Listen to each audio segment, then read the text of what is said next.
મૈથુન એ ટીનેજરને તેમજ લગભગ હરેક વ્યક્તિને પસંદ પડતો ટોપિક છે,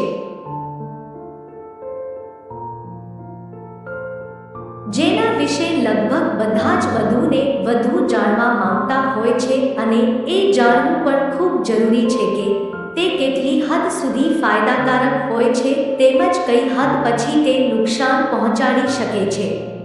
એક જોવામાં આવે તો હસ્તમૈથુન એ એક એવી પ્રક્રિયા છે જે કરવાથી શરીરમાંથી એન્ડોર્ફિન્સ ચેતાતંત્રમાં દોડતા થઈ જાય છે, જે આપણા શરીરના થકાણથી રાહત આપે છે અને આપણને રિલેક્સ ફીલ કરાવે છે, જેથી કરીને આપણે એકદમ સ્ટ્રેસ ફ્રી અનુભવ કરી શકીએ છીએ. 2. જે વ્યક્તિને ઊંઘ આવવામાં ઘણી તકલીફો થતી હોય છે, જો તેવા વ્યક્તિ સૂતા પહેલા હસ્તમૈથુન કરે તો તેનાથી તેમને ઊંઘ ઘણી જલ્દી આવી શકે છે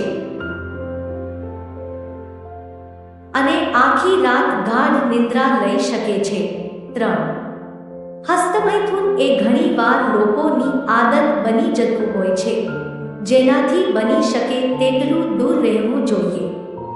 હાલના સમયમાં પણ ડોક્ટર દ્વારા હસ્તમૈથુનની કોઈ હદ નક્કી કરી શકવામાં આવી નથી, પરંતુ કહેવાય છે કે જ્યાં સુધી તે વસ્તુ તમારા શરીરને વધારે કમજોર કે પછી માનસિક રીતથી આદત ના પાડે ત્યાં સુધી તેને ફાયદાકારક માનવામાં આવ્યું છે અને એક રિપોર્ટ પ્રમાણે અઠવાડિયામાં 3 વાર કરવામાં આવેલું હસ્તમૈથુન ફાયદાકારક માનવામાં આવે છે.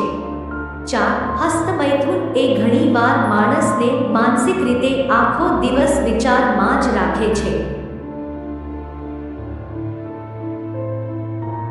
તેના મનમાં આખો દિવસ આ જ ફરતું પણ રહે છે અને જેનાથી તે તેના કામમાં એકાગ્રતા કેળવી નથી શકતો.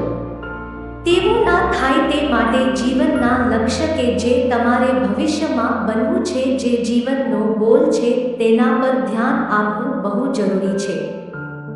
આવી જ નાની પરંતુ જરૂરી વાતોની રોજ અપડેટ મેળવવા માટે વિડીયોને લાઈક કરી દો અને ચેનલને સબસ્ક્રાઇબ કરી દો.